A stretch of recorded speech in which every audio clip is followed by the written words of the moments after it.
Assalamualaikum warahmatullahi wabarakatuh. Mahasiswa yang saya hormati, kita sampai pada pertemuan yang ke-6.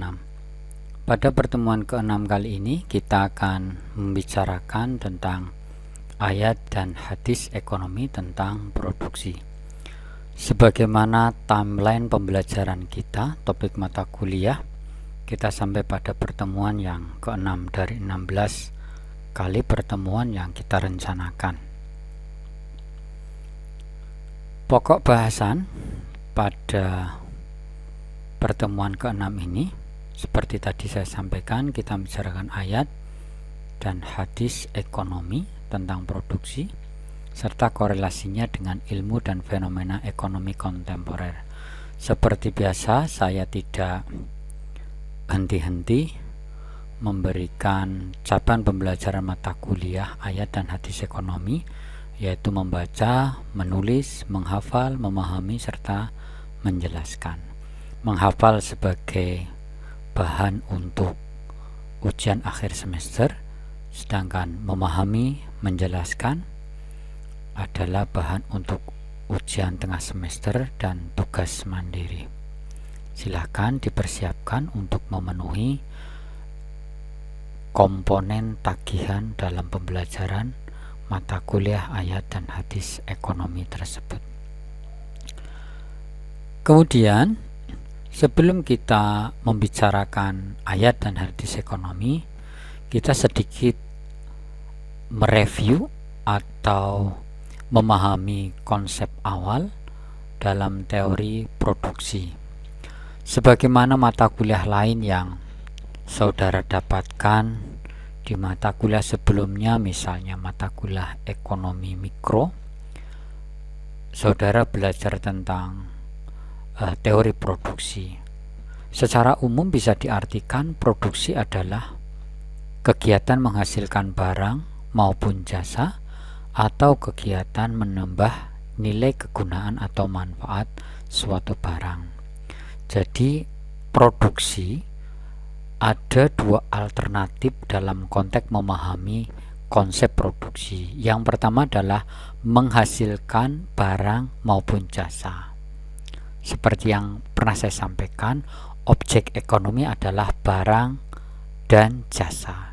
Jadi produksi adalah kegiatan menghasilkan baik barang maupun jasa. Sisi lain, produksi bisa diartikan kegiatan menambah nilai kegunaan dari suatu barang. Ini terkait dengan produksi akan selalu berjalan kontinuitas terkait dengan kebutuhan masyarakat akan barang tersebut. Jadi tidak mungkin suatu barang diproduksi jika konsumen tidak membutuhkan barang tersebut, atau produsen memproduksi sebuah barang tetapi nilai kegunaan atau manfaat barang tidak bisa dinikmati oleh konsumen.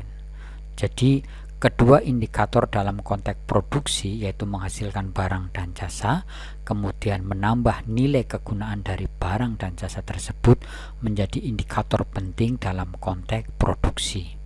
Nanti silahkan dipelajari lebih lanjut terkait dengan produksi dalam konteks memahami teori produksi. Hal yang terpenting yang ini saya sampaikan di sini adalah terkait dengan faktor-faktor produksi. Saya tampilkan semuanya, bahwa di beberapa literatur faktor produksi ada menyebutkan 3, 2, 4. Jika dirangkum, faktor produksi bisa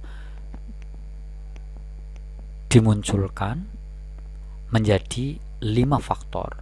Yang pertama adalah faktor sumber daya manusia, atau ekonomi Islam sering menyebutnya sumber daya insani atau SDI. Kalau istilah Inggrisnya, istilah asingnya menggunakan istilah human resource. Makanya kalau dalam organisasi istilahnya adalah human resource department atau departemen atau bagian sumber daya manusia. Ada yang menyebutnya tenaga kerja, workers gitu. Ada yang menyebutnya labor.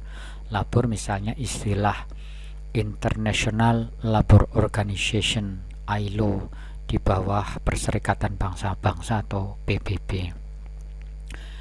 Yang pertama, bicara sumber daya manusia adalah bicara orang, individu yang memiliki kompetensi tertentu terkait dengan produksi, maka sumber daya manusia adalah pelaku produksi tersebut gitu. Baik dia sebagai tenaga kerja atau pemilik dari rumah produksi tersebut, otomatis seperti itu. Jadi sumber daya manusia, produksi bisa bergerak jika sumber daya manusianya itu ada. Tentunya terkait dengan kompetensi, keahlian, skill, dan seterusnya. Yang kedua adalah sumber daya modal atau modal saja atau kapital dalam bahasa Inggris gitu ya. Baik kapital dalam arti keuangan atau kapital dalam arti non keuangan. Yang pertama yang saya sampaikan, saudara harus membedakan istilah kapital dalam konteks modal ketika dijelaskan dalam mata kuliah manajemen keuangan, dan kapital atau modal dalam mata kuliah ekonomi mikro misalnya. Saya jelaskan begini, kalau kapital modal dalam mata kuliah manajemen keuangan, maka dia konotasinya adalah uang. Uang baik dalam arti uang real maupun uang dalam arti surat berharga, misalnya saham, obligasi, reksadana, dan seterusnya. Jadi surat berharga yang di dalamnya ada kepemilikan tentang modal yang disertakan atau yang diutangkan kepada sebuah perusahaan. Itu modal dalam sudut pandang manajemen keuangan. Tetapi kalau modal dari sudut pandang ekonomi mikro, isinya adalah dua, keuangan dan non keuangan. Contoh seperti ini, saudara akan membuat sebuah perusahaan kecil atau home industry, maka yang dibutuhkan adalah modal. Modal pertama kali uang, dikalkulasi dibutuhkan modal sebesar misalnya 25 juta. Tetapi 25 juta itu tidak mencakup yang lain-lain, hanya modal. Ternyata keluarga memiliki tanah yang bisa dibangun sebuah bangunan yang digunakan untuk perusahaan keluarga tadi, home industry tadi. Pertanyaannya, status tanah itu apa?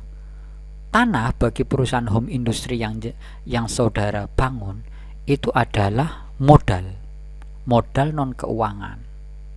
Contoh yang lain, misalnya saudara yang misalnya yang pria mau buat bengkel, ternyata cuma ada uang 10 juta, kiosnya kontrak. Ternyata ada saudara yang pernah ada saudaranya yang memiliki alat-alat mekanik tentang bengkel yang secara sukarela dihibahkan kepada saudara. Maka alat-alat bengkel tadi, misalnya kunci pas, kunci ring, kunci Inggris, itu adalah modal non keuangan. Jadi dalam konteks produksi yang disebut modal itu tidak hanya uang, tetapi non keuangan terkait dengan produksi yang akan dilakukan, dan seterusnya seperti itu. Oke. Yang ketiga adalah sumber daya alam. Sumber daya alam sering disebut natural resource ya, atau sumber daya mineral. Literatur ada yang menyebutkan itu, atau dalam bahasa Inggris sering disebut material, walaupun kosakata material ini juga diadopsi dalam bahasa Indonesia sebagai material. Misalnya bahan-bahan bangunan, toko material menggunakan istilah material, tapi material dalam bahasa Inggris terkait dengan sumber daya alam. Kalau ada pertanyaan, jika kita menyebutkan tanah, literatur ada yang menyebutkan bahwa faktor produksi adalah tanah. Jika tanah yang dimaksud adalah tanah yang digunakan untuk mendirikan bangunan, maka dia disebut sumber daya modal, non keuangan. Tetapi kalau tanah itu ternyata punya potensi di dalam tanahnya, misalnya gas, biji besi, yang ketika akan menggunakan sumber daya alam biji besi gas tersebut harus mengeksplorasi, maka tanah yang dimaksud adalah sumber daya alam. Jadi saudara harus membedakan definisi tanah terkait dengan faktor produksi. Seperti yang saya jelaskan, ada tanah sebagai sumber daya modal, ada tanah sebagai sumber daya alam. Sederhananya, kalau sumber daya modal, tanah itu dalam konteks di atas permukaan tanah. Kalau sumber daya alam, tanah dalam arti sesuatu yang ada di dalam tanah, di perut bumi, katakanlah seperti itu. Yang keempat adalah sumber daya organisasi. Sumber daya organisasi ini anak istilah saja, seringkali di beberapa litur menyebutnya langsung manajemen, yang diartikan sebagai tata kelola. Jadi kalau menyebut faktor produksi yang keempat, sering langsung menyebutnya adalah manajemen. Pertanyaannya, kenapa disebutkan sebagai sumber daya organisasi? Kata kuncinya begini, kalau bicara organisasi otomatis akan bicara orang. Sementara sumber daya manusia sebagai faktor produksi yang pertama juga bicaranya orang. Bedanya, kalau orang dalam konteks sumber daya manusia adalah individu. Tetapi kalau dalam sumber daya organisasi, sumber daya manusia yang disebutkan adalah organisasi. Nah, organisasi terkait dengan manajerial, tata kelola sebuah produksi.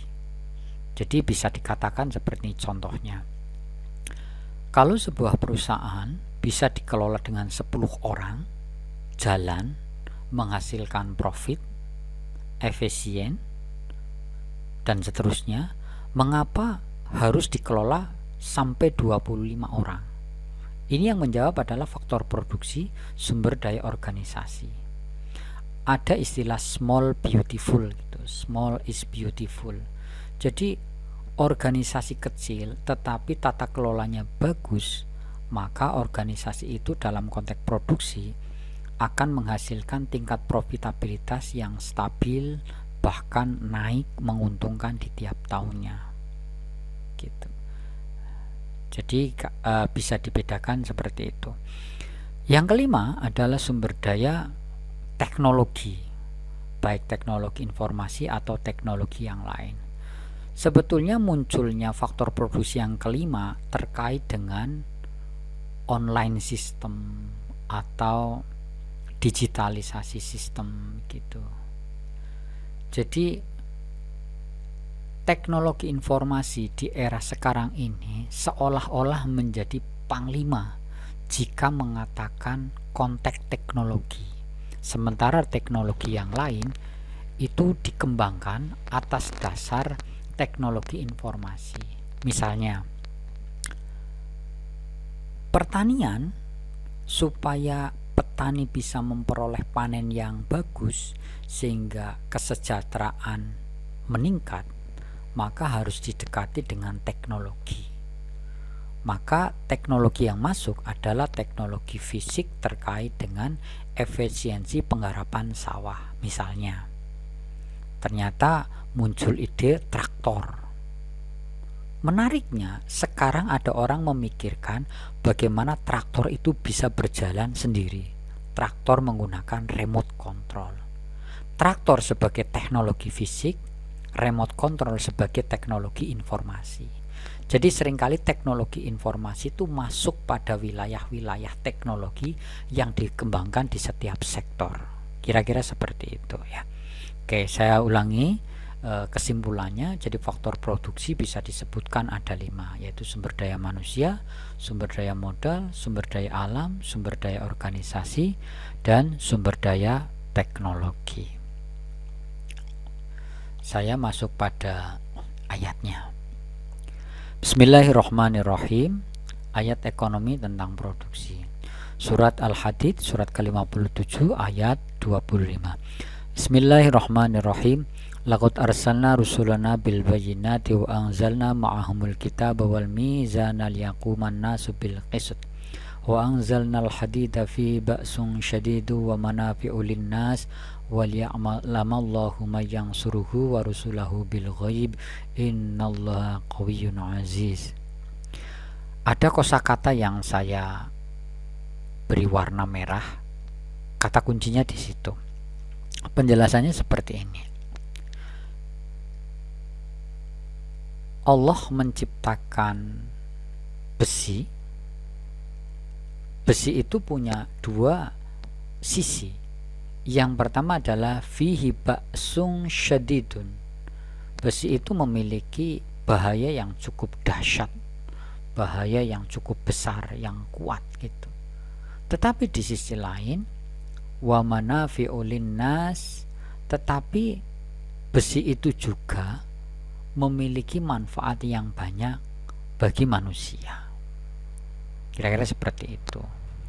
Jadi dalam konteks besi itu manusia melihat 2 sisi yang tidak terlepas dari setiap benda.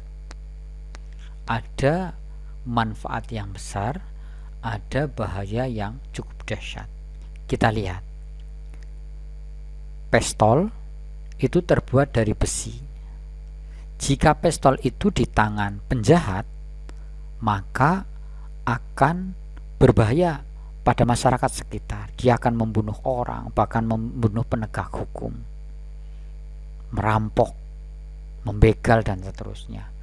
Tetapi pistol yang terbuat dari besi ada sisi manfaatnya jika dia di tangan penegak hukum. Apa bisa dibayangkan jika polisi menegakkan hukum tanpa pistol? Malah di kepolisian penggunaan pistol itu ada aturannya. Jadi kapan polisi bisa menggunakan pistol untuk menghabisi orang jahat, katakanlah seperti itu. Contoh lagi, pisau dapur terbuat dari besi. Jika di tangan tukang begal, maka dia akan menimbulkan bahaya yang besar. Tetapi ketika pisau dapur di tangan ibunya saudara di dapur, maka akan menghasilkan sayur asam yang enak, tempe goreng yang nikmat, dan seterusnya. Jadi kesimpulannya sederhana sekali. Kenapa kata hadid di sini bisa diartikan untuk terkait dengan produksi? Kita lihat ya. Oke.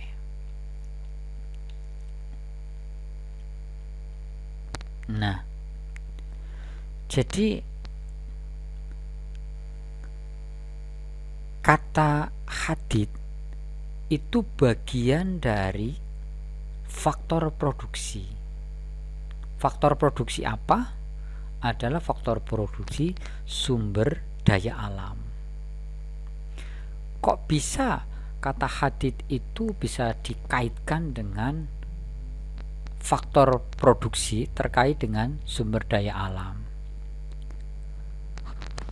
Beberapa wilayah di Kalimantan penghasil biji besi, ketika diolah, maka besi-besi itu bisa dijadikan sebagai sesuatu yang dibutuhkan oleh masyarakat. Misalnya produksi jembatan, produksi mobil, alat-alat mobil, dan seterusnya. Jadi hadid itu salah satu contoh sumber daya alam. Kita bisa menyebut faktor produksi sumber daya alam misalnya lagi minyak, sumber daya alam lagi misalnya kayu, sumber daya alam lain misalnya dalam konteks yang lebih besar hutan misalnya, sumber daya alam misalnya hasil laut misalnya, dan seterusnya. Jadi hadits adalah representasi sumber daya alam yang di dalamnya jika tidak dikelola dengan baik maka menimbulkan masalah, berbahaya bagi kehidupan manusia. Tetapi pada sisi yang lain, jika dikelola secara baik, maka faktor produksi sumber daya alam bisa memberikan manfaat yang besar bagi kehidupan manusia. Di awal saya sudah menjelaskan tentang 5 faktor produksi, sehingga ayat dalam surat Al-Hadid tersebut bicara tentang salah satu faktor produksi, yaitu sumber daya alam. Terkait dengan ini, ba'sun syadidun wa manafi'ul linnas itu terkait dengan perilaku, proses, dan tujuan produksi yang tujuannya adalah berkeadilan. Jadi perilaku produksi adalah manusia, yang melakukan produksi adalah manusia. Jadi bisa dikatakan contohnya seperti ini. Boleh enggak perusahaan memproduksi kertas tetapi dengan menghabiskan stok hutang di Indonesia? Jawabnya tidak boleh. Maka perilaku produksi itu harus adil. Yang melakukan keadilan siapa? Manusia. Makanya produksi kertas dengan ketersediaan kayu dalam konteks hutan harus seimbang, sehingga ada produksi kertas berbahan baku kayu, tetapi ketersediaan kayu harus selalu dijaga sehingga tidak menimbulkan ba'sun syadidun tadi yang saya sampaikan pada ayat surat Al-Hadid tadi. Yang kedua, proses produksi adalah manajemen. Tata kelola yang jelek akan menimbulkan masalah, ba'sun syadidun.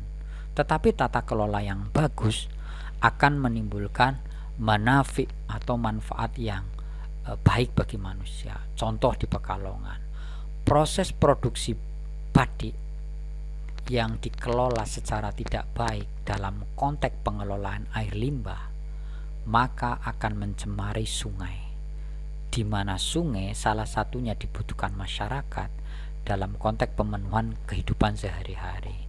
Misalnya ada beberapa wilayah yang butuh akses terhadap sungai, misalnya untuk minum ternak dan seterusnya lah, gitu. Di beberapa wilayah di Pekalongan, ketersediaan air yang tidak bagus dan kebutuhan masyarakat terhadap sungai itu dua bidang atau dua fenomena yang bertolak belakang. Masyarakat membutuhkan sungai yang bersih, tetapi produksi mencemari air sungai. Air sungai yang tercemar itu ba'sun syadidun. Padahal di sisi lain sungai itu bagi masyarakat ada manafi' linnas yang digunakan oleh masyarakat. Bertolak belakang. Kata kuncinya apa? Manajemen. Jadi kalau manajemen bagus, maka produksi akan mempertimbangkan ba'sun syadidun wa manafi'ul linnas tadi. Yang berikutnya, tujuan produksi adalah kebutuhan masyarakat dan memperoleh keuntungan atau profit. Tak terbantahkan. Jadi mengapa ada produksi? Tujuannya cuma dua. Meskipun ada tujuan-tujuan yang lain, tetapi prioritas dua tujuan ini tidak terbantahkan. Mengapa ada produksi? Karena masyarakat membutuhkan. Kemarin waktu new normal dibuka pertama kali pada era COVID ini, pandemi COVID-19, masyarakat beralih dari jalan kaki, jogging, menjadi naik sepeda.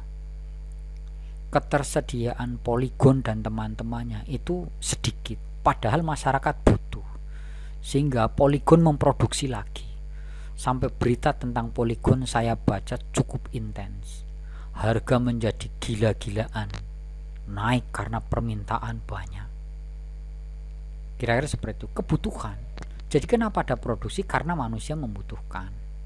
Yang kedua, si produsen itu berharap keuntungan.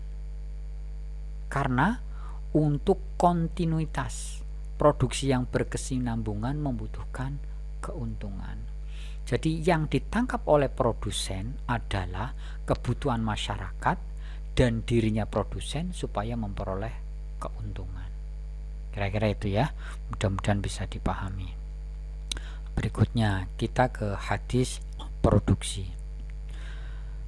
Bismillahirrahmanirrahim. Saya langsung ke hadisnya saja. Qala Rasulullah sallallahu alaihi wasallam, ma akal ahadun qat ta'aman qattu khairan min ayyakula min amaliyatihi wa anna nabiyallahu Daud alaihi salam kana yakulu min amaliyatihi. Sebetulnya hadis ini seperti yang pernah saya sampaikan di materi sebelumnya, hampir sama. Amaliyatihi, jadi tidak ada makanan lebih baik kecuali dari hasil tangannya sendiri, dan sesungguhnya Nabi Daud alaihissalam makan dari tangannya sendiri. Sebetulnya ayat hadis ini berhubungan dengan kewirausahaan, karena sebagian literatur ada yang menyebutkan bahwa wirausaha adalah bagian dari faktor produksi. Kalau dilihat dari siapa yang melakukan adalah orang, maka kewirausahaan masuk dalam faktor produksi sumber daya manusia, skill. Yang punya skill adalah manusia, gitu, bukan organisasi. Jadi perusahaan kecil, mikro, menengah atau dalam skala besar akan membutuhkan pekerja atau buruh. Itu kata kuncinya adalah yang memiliki kompetensi yang dibutuhkan oleh perusahaan untuk melakukan kontinuitas produksinya. Maka min amaliyati ini menjadi penting. Saya coba korelasikan dengan hadis ini. Yang pertama adalah kewirausahaan bagian dari proses produksi. Jadi kewirausahaan itu bagian dari faktor produksi, di mana faktor produksi adalah bagian dari proses produksi. Jadi tanpa skill, kompetensi, produksi itu tidak mungkin akan berlanjut. Atau dalam konteks yang lain, produksi akan menemui kegagalan, misalnya seperti itu. Kewirausahaan itu bisa diartikan dalam konteks SDM yang memiliki kompetensi untuk melakukan proses produksi, sebagaimana tadi yang saya katakan. Atau kewirausahaan bisa diartikan orang yang bekerja untuk dirinya sendiri dalam konteks memperoleh keuntungan, misalnya wira swasta, wirausaha, entrepreneurship gitu. Dia punya modal sendiri, usaha sendiri, dan menikmati keuntungannya sendiri. Bahkan dalam konteks yang lain, orang yang berwirausaha itu bisa mempekerjakan orang lain. Dia menjadi bos di perusahaan yang dia miliki. Yang berikutnya, sumber daya manusia bagian dari faktor produksi. Ada keterkaitan tadi. Jadi yang melakukan kewirausahaan adalah manusia. Sumber daya manusia terkait dengan bicara faktor produksi sebagai individu. Lah yang memiliki skill adalah individu tadi. Skill dalam konteks ini berhubungan dengan kewirausahaan. Orang yang mau berusaha dan mau melakukan usahanya dalam konteks kompetensinya, maka dia adalah seorang wirausaha. Aktivitasnya disebut kewirausahaan. Dalam konteks produksi yang diinginkan oleh sebuah perusahaan terkait dengan sumber daya manusia adalah produktivitas, karena produktivitas adalah bagian dari tujuan produksi. Seringkali ada rekrutmen sumber daya manusia baru di bidang tertentu dalam sebuah perusahaan karena ingin meningkatkan produktivitas. Produktivitas itu diartikan adalah memproduksi barang yang sama dengan volume yang lebih besar, volume itu jumlah yang lebih besar, atau menciptakan barang baru kemudian diproduksi sebagai sesuatu yang baru Sesuatu yang baru tentunya dibutuhkan oleh masyarakat dan dibayangkan oleh perusahaan. Mengapa menciptakan barang baru untuk sebuah pasar? Karena diimajinasikan atau dibayangkan perusahaan dengan memasarkan produk baru ini, maka keuntungan perusahaan akan semakin meningkat. Jadi produktivitas itu bisa diartikan dua. Produktivitas dalam konteks memperbanyak volume atau jumlah barang, atau berinovasi menciptakan barang baru sesuai dengan kebutuhan masyarakat. Ujung ceritanya apa? Supaya tingkat profitabilitas sebuah perusahaan meningkat. Kata kuncinya adalah produktivitas sebagai tujuan produksi. Siapa pelakunya? Pelakunya adalah sumber daya manusia yang berjiwa kewirausahaan, artinya memiliki kompetensi. Demikian terkait dengan ayat dan hadis ekonomi yang berhubungan dengan produksi. Semoga bisa dipahami ya. Oke, terima kasih. Assalamualaikum warahmatullahi wabarakatuh.